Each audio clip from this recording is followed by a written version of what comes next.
Sejam bem-vindos a mais um vídeo aqui da Equilibre Cursos. Hoje é mais um vídeo de Unity. Vamos mexer no Unity 5. Eu vou fazer uma coisa que eu já fiz no Unity 4, que é paredes transparentes. É isso aqui, ó. Olha que coisa bonita. Seu personagem vai para trás da parede, a parede fica transparente. Esse personagem aqui é padrão do Unity, tá? Você pode baixar ele, você pode instalar, é um asset default aí que você pode pegar. Ele tá disponível gratuitamente, mas não é no personagem que a gente vai mexer, é nas paredes. Como eu falei, eu já fiz no Unity 4, se você quiser, se você ainda usa o Unity 4 e quiser saber como é que faz no Unity 4, eu vou deixar um link na descrição desse vídeo que você está assistindo agora, pra você dar uma olhadinha lá como é que faz no Unity 4. Aqui eu fiz a transferência para o Unity 5, porque precisa de algumas pequenas mudanças, né? Então eu adaptei o código aqui para o Unity 5, e vamos lá, vamos aprender como é que faz nesse Unity mais novo. Sem script, sem nada, a gente vai começar tudo do zero. Vai depender do seu cenário, eu não vou ensinar aqui como é que constrói cenário, vai depender do seu cenário, o que você tem no seu cenário, textura, tal, aí é você que constrói. E aí você pode colocar em qualquer coisa que você quiser, que fique invisível, né, vai ter um script. Você quer que uma parede fique invisível, é só você colocar o script que a gente vai criar aqui nessa parede. Mas aí você tem que ter aí feito bonitinho no seu Unity, o seu cenáriozinho, porque eu não vou ensinar a criar cenário aqui. E, como eu falei antes, esse personagem aqui é uma coisa do Standard Assets. Se você quiser importar, é só vir aqui, botão direito do mouse, Import Package e Characters. Quando você criar em Characters, ele vai descomprimir, vai te dar essa janelinha pra você. E aqui, pra mim, tá falando que tudo que tinha de Character já foi importado, né? Vai aparecer essa janelinha aqui. Se você ainda não tiver importado nada, vai aparecer uma lista aqui de todos os Characters. Você pode deixar tudo selecionado e apertar OK que ele vai importar esse personagem. Aí, pra você pôr na sua cena, você vem em Standard Assets, que é uma pasta que ele vai criar quando você importar tudo. Characters, Third Person e Prefabs. Eu importei esse aqui, ó, Third Person Controller.prefab, ó, tá vendo aqui, ó, esse aqui. Aí só depois eu coloquei a câmera ligada a ele. Aliás, desculpa, eu coloquei uma câmera padrão aqui, solta pelo mundo, só mirando no chão, assim, bonitinho. Uma coisa que você vai precisar colocar para acompanhar esse vídeo é um objeto vazio aqui, ó, na hierarquia Third Person Controller, logo abaixo tem alvo câmera. Eu simplesmente vim em Third Person Controller, botão direito, Create Empty, ele cria um Game Object, tá vendo? E eu renomeei esse objeto para alvo câmera. Deixa eu apagar esse aqui. Então eu renomeei ele para alvo câmera. Ele começa no ponto pivô do personagem, que eu me lembrei aqui embaixo, e eu só trouxe ele aqui para cima, para a altura da cabeça, mais ou menos na altura dos olhos, né? Usando o gizmo como referência. Muito bom, esse pedaço está preparado, eu tenho minhas duas paredes que vão ficar invisíveis, então nós vamos agora criar os scripts. Vim para a pasta principal, botão direito do mouse, Create C# Script, que eu trabalho com C#. Vamos chamar esse script de parede transparente. E vamos editar ele. No meu caso, o Visual Studio, você vai editar aí com o editor que você tiver. Pode ser um Mono Behavior, né? Aqui, nós vamos fazer o seguinte, nesse script. Nós vamos criar um public transform com T maiúsculo, alvo, e é nele que a gente vai ligar o alvo, né, que eu criei lá, o Game Object que eu criei no nível da cabeça do personagem. Porque é para ele que vai, o raiozinho que vai identificar se tem alguma coisa entre a câmera e a parede, e o personagem. E vamos também criar um public raycast hit point, ele vai se chamar hit point new raycast hit. Ponto e vírgula. Então aqui a gente está criando um ponto de impacto de um raycast, né? Na verdade a gente está criando uma variável aqui, uma classe que está chamando a classe raycast hit e associando a variável hit point a ele. Enfim, ele vai armazenar o ponto de impacto do raio. Aí no update nós vamos fazer o seguinte, nós vamos soltar um raiozinho com linecast. Então assim, ó, if physics.linecast, não é physics material não, filho, é physics.linecast. Aí ele vai soltar um raio, né? Esse if physics linecast. Ele vai soltar um raio, e o raio você pode ver que tem, ó, vector 3 start e vector 3 end. Então é da onde ele vai começar e aonde ele vai parar. Da onde que ele vai começar? Tava certo, transform.position, porque eu vou colocar esse script na câmera. Fazendo assim, linecast, transform.position, quer dizer que ele vai começar da onde quer que esteja o objeto ao qual está atrelado esse script que eu vou colocar, que no caso é a câmera. E ele vai mirar no alvo, transform.position. E vai armazenar a informação, né, do trajetório da câmera até o personagem, até o alvo, na variável hit point. Então, out, hit point. Então, ele armazena aqui. Então, se ele bater em alguma coisa, por isso que tem esse if aí, né? Então, se ele soltar um raio e bater em alguma coisa, ele vai retornar uma informação. No meu caso aqui, a gente só vai dar um debug. No meu caso, não. No caso desse script. Drawline. Transform.position. Alvo.transform.position, que é a mesma coisa, é o começo e o fim. Então ele vai da câmera até o fim. Vamos já ajeitar isso, vamos mexer já aqui e colocar esse script na câmera. Aqui, que bonitinho. Opa, esse aqui pode tirar daqui, que era o script antigo que eu deletei.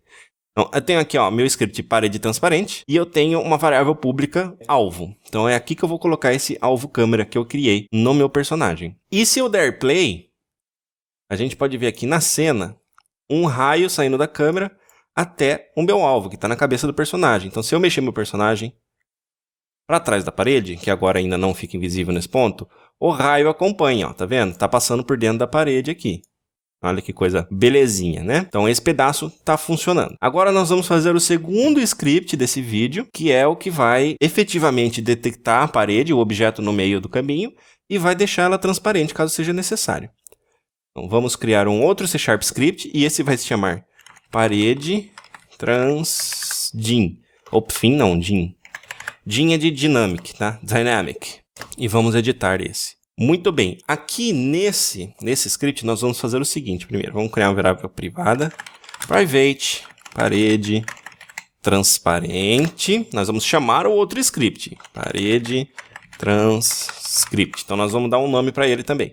Nós vamos chamar a classe do script parede transparente e vamos dar um nome para a referência dentro desse script que nós estamos trabalhando agora. E essa referência se chama parede transcript. Beleza, vamos também fazer um private. E aqui é que fica um pouquinho diferente do Unity 4. Renderer. Opa, renderer. Render material igual new renderer. Então agora aqui é uma referência ao material do objeto ao qual esse script vai ficar atrelado.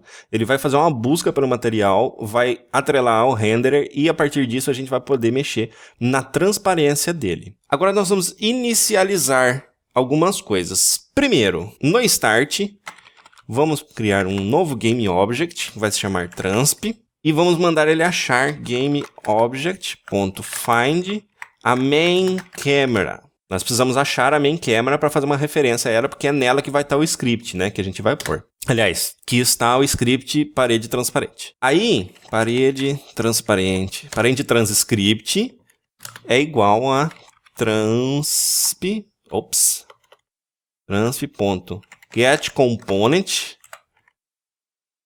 parede transparente. É aqui que a gente efetivamente faz a ligação do script parede transparente ao transp, né, a variável, ao GameObject transp que nós pegamos aqui. Então a gente liga isso aqui a isso aqui, fazendo essas duas linhas aqui, beleza? E uma terceira linhazinha, render material igual GameObject, dessa vez com G minúsculo, porque nós não estamos nos referenciando a uma classe GameObject, nós estamos referenciando a esse GameObject aqui que nós estamos trabalhando, no caso ao GameObject ao qual esse script que nós estamos trabalhando agora estará ligado, e vamos pegar o componente renderer dele. Beleza?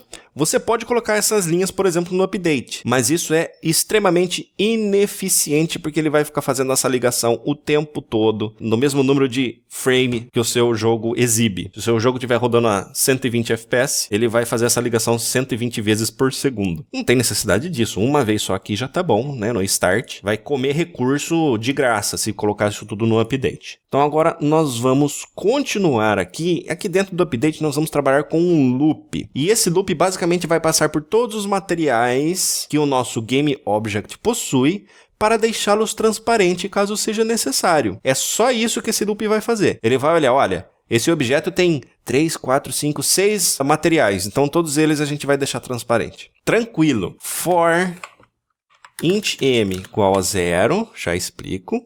Então, estou trabalhando com o loop for, é um i só aqui.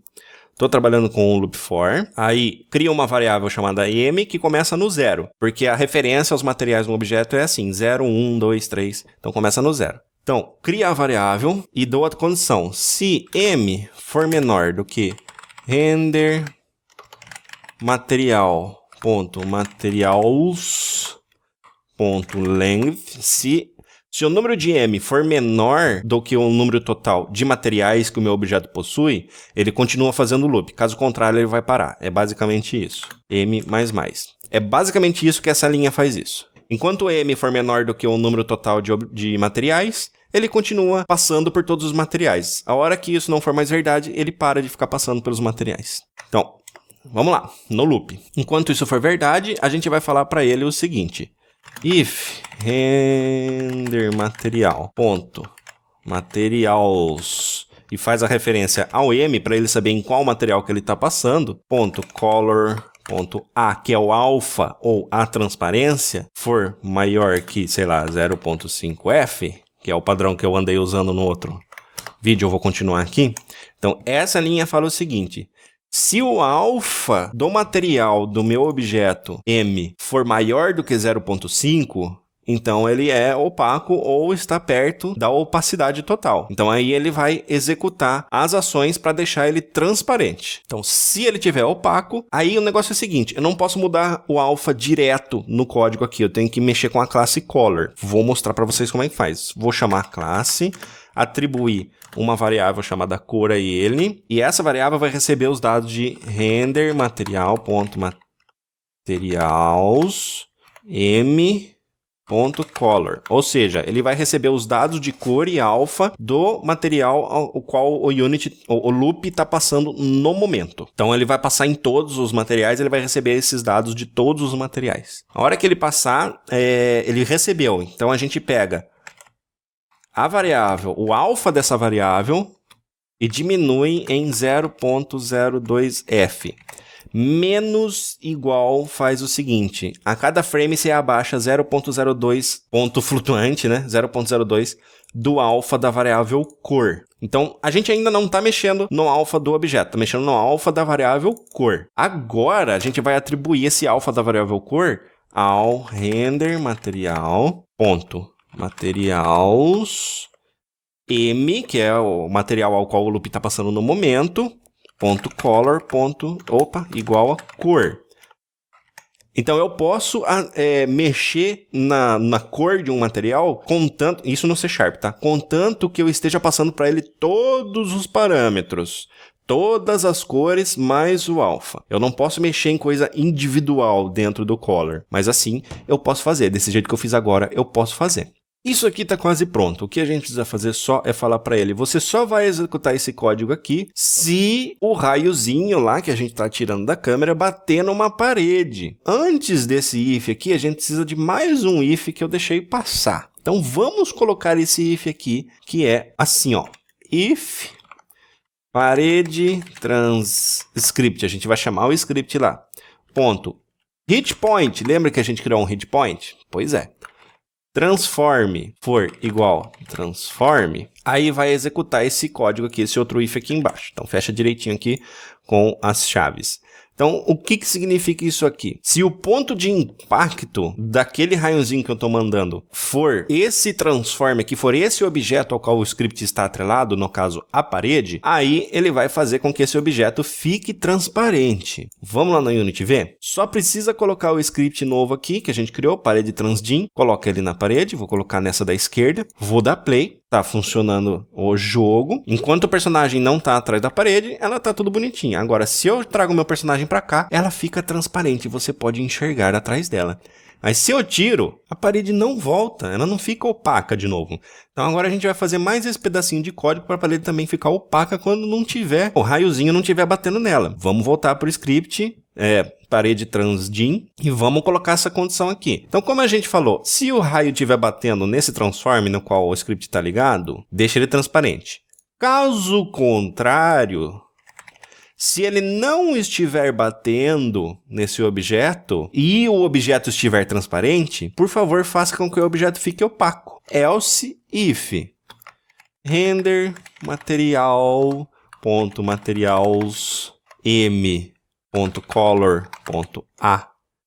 for menor do que 1, então, o else por si só já fala assim. Mas se, caso contrário o quê? Caso contrário essa condição aqui. Então, se ele não estiver batendo e também se o alfa do objeto estiver menor do que 1, vamos deixar ele opaco. Quer dizer que ele está transparente. Então, vamos deixar ele opaco. Do mesmo jeito lá de cima, ó. Color, cor, igual render, material, ponto, materials, M, para ele pegar o material no qual o Unity está passando agora, o loop está passando no momento, ponto color, cor.a mais igual 0.02f, que ele vai aumentando, render material, ponto materials, m.color igual cor. Pronto, vou dar play no jogo, vou para trás da parede, ela fica invisível. Saio de trás da parede, ela fica opaca. Nessa aqui não tá nada porque o script não tá ali, mas a gente criou um script que agora é só você clicar e arrastar no objeto que você quer que tenha esse efeito. Cliquei para cá, arrastei, entrei com o meu personagem atrás dessa parede também, ficou invisível. Saí, ela ficou opaca de novo. Lembrando que você vai usar, né, o material standard e ele tem que estar no modo fade ou transparente. No opaco, vou até colocar no opaco aqui para você ver. No opaco não vai acontecer absolutamente nada. Então você vem aqui, Rendering Mode, coloca em Fade e aí você tem objetos que ficam transparentes quando o seu personagem ficaria invisível atrás da parede. E aí como a gente colocou na altura da cabeça, dá até para assim, ó, deixar parcialmente visível ele. Tá vendo? Só quando some mesmo que a parede fica transparente. Então é isso, gente. Eu vou terminando esse vídeo por aqui. Espero que vocês tenham curtido. Essa foi a transferência de um videozinho que eu já tinha feito do Unity 4 aqui pro Unity 5. Se você quer fazer com o Unity 4, tem na descrição desse vídeo o link para você fazer esse mesmo efeito no Unity 4, que é um pouquinho diferente do Unity 5. Aliás, foi por isso que eu fiz esse vídeo aqui. E a gente se vê no próximo. E caso vocês tenham sugestão do que a gente possa fazer no Unity, é só deixar nos comentários do vídeo que eu estudo para fazer direitinho e trazer para vocês, ok? Aquele abraço e até a próxima.